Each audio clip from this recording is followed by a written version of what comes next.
उत्तर प्रदेश में अब उपेक्षित कहे जा रहे ट्रांसजेंडर सोसाइटी यानी कि किन्नर समुदाय के लिए भी सरकार विशेष तौर पर पेंशन की व्यवस्था करने जा रही है।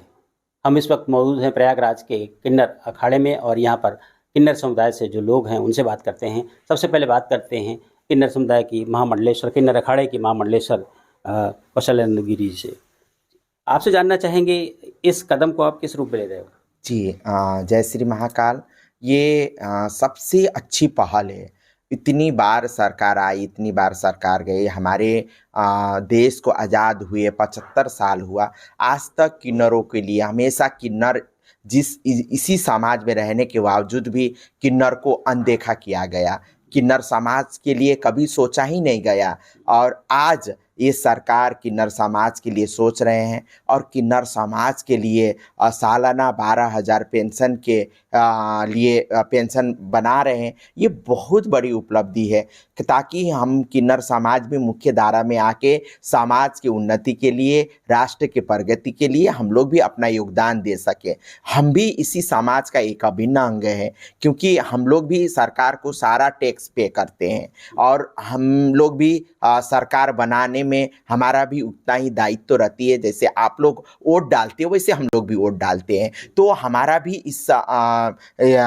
भी जैसे हम लोग का ये अधिकार है तो हम लोग का हक भी मिलना चाहिए। तो इसी तहत हमारे ये मौजूदा सरकार ने किन्नरों के लिए इतना गंभीरता से सोचा और किन्नरों के लिए पेंशन के प्रावधान तय कर रहे हैं, तो ये बहुत बड़ी बात है। और मैं बहुत बहुत आभार व्यक्त करती हूँ हमारे माननीय मुख्यमंत्री योगी आदित्यनाथ जी को, हमारे डिप्टी सीएम केशव प्रसाद मौर्य जी को और समाज कल्याण विभाग को, ताकि आप लोग ने किन्नरों के उत्थान के लिए और किन्नरों को मुख्य धारा में जोड़ने के लिए ये पहल आप लोग का बहुत ही सराहनीय है। और जैसे किन्नर कल्याण बोर्ड बना के आप लोग ने एक किन्नर को एक पहचान देने का काम किया और समाज में एक स्थापित करने का काम किया, तो ये बहुत बड़ी चीज़ है। मैं धन्यवाद देती हूँ ऐसे हमारे सरकार को। जी, कुछ और लोग हैं, उनसे बात करते हैं। एक समय के बाद में जो आर्थिक उपार्जन है वो मुश्किल हो जाता है, जीविका चलाना मुश्किल हो जाता है।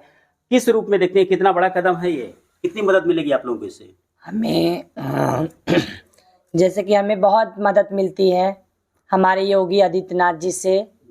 हमें ऐसे बहुत से मदद मिली है और आगे भी चल के मिलेगी। जी, कुछ और लोग हैं, बात करते हैं। पेंशन अब आपके लिए एक परमानेंट एक तरीके से आर्थिक उपार्जन का जरिया बन जाएगा। किस रूप में देखते हो आप? चूंकि एक समय के बाद फिर स्थितियां ऐसी नहीं होती कि जगह जगह जाकर के आप अपनी आर्थिक स्थिति के लिए हमारी सरकार ने जो हमारे लिए योजना निकाली है पेंशन की, ये हमारे लिए बहुत अच्छा है, बहुत फ़ायदे की है। हमारे जीवन यापन के लिए, हमारे क्या बोलते हैं सर्वाइव के लिए बहुत अच्छा है ये। और इसके लिए हम अपनी सरकार को और योगी जी को बहुत सारा प्यार और आशीर्वाद देना चाहते हैं। जी, क्या इससे कितना भला होगा आप लोगों के समाज का? जी, ये योगी सरकार ने हमारे लिए बहुत अच्छा किया है। ये बहुत अच्छी योजना है कि हमारी पेंसिल का उपकार किया है। हम योगी जी को धन्यवाद कहेंगे और खूब ढेर सारा आशीर्वाद। आपसे जानना चाहेंगे इससे कितनी मदद मिलेगी आप लोगों की? क्योंकि एक एज के बाद में तो फिर आप लोग बाहर भी नहीं जा सकते। जो आर्थिक स्थिति अब कैसे बेहतर होती थी, इससे कुछ मदद मिलेगी? बहुत ज़्यादा मदद मिलेगी, बहुत ज़्यादा मदद मिलेगी। और अपने जीवन का बहुत अच्छा ये भाव है कि हम लोग कितना योजना सोचा जा रहा है। बहुत अच्छी बात है, दिल से उन्हें धन्यवाद देती हूँ। कुछ और लोग हैं, आपसे बात करते हैं। क्या लगता है इससे आप लोग मुख्य धारा में आगे आएंगे? जी, बहुत आगे जाएंगे। ऐसे ही हमारी सरकार क्या कहते हैं हमारा साथ देती रहेगी तो बहुत आगे जाएंगे। एक बार फिर बात करते हैं हम लोग कुछ और लोगों से भी। आपसे जानना चाहेंगे कि अब मुख्य धारा में लाने के लिए और क्या किन्नर समाज सोचता है सरकार से? जी, मुख्य धारा में लाने के लिए जैसे किन्नर को एक्सेप्ट करिए, अपनाइए, क्योंकि हम भी ये समाज के एक हिस्सा है। किन्नर को देख के आप लोग भेदभाव ना करिए और जिस घर में किन्नर पैदा होते हैं तो उस घर में एक्सेप्ट करिए किन्नरों को। जैसे और बेटा बेटी को पढ़ाया जाता है, वैसे किन्नरों को भी शिक्षित करिए। और सबसे बड़ी पहल शिक्षा के लिए करना चाहिए। जब शिक्षित होंगे तभी अपना हक अधिकार के बारे में जागरूक रहेंगे, तभी वो आगे बढ़ सकते हैं। तो इसके लिए शिक्षित होना बहुत ज़रूरी है। तो शिक्षा में जोर देना चाहिए। और दूसरी चीज़ हम कहती हूँ, राजदारी में भागीदारी। जब तक राजदारी में अपना भागीदारी नहीं रहेगा किन्नरों का, तब तक सदन में आवाज़ नहीं उठेगी किन्नरों के हक के लिए, किन्नरों के शिक्षा के लिए, किन्नरों के स्वास्थ्य के लिए।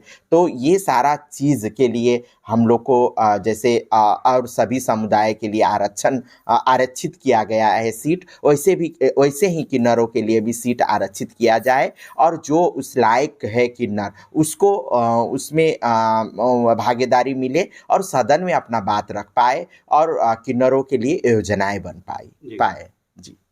तो प्रयागराज में जो हमारा ट्रांसजेंडर सोसाइटी के लोग हैं, वो लोग कहते हैं कि ये जो प्रयास किया जा रहा है योगी सरकार द्वारा, वो प्रशंसनीय है, लेकिन साथ ही साथ उनका ये कहना है कि उनकी भागीदारी, राजनीतिक भागीदारी तय करने के लिए उन्हें भी आरक्षण व्यवस्था का एक हिस्सा बनाया जाना चाहिए। Dinesh Singh, TV9 UP, Prayagraj.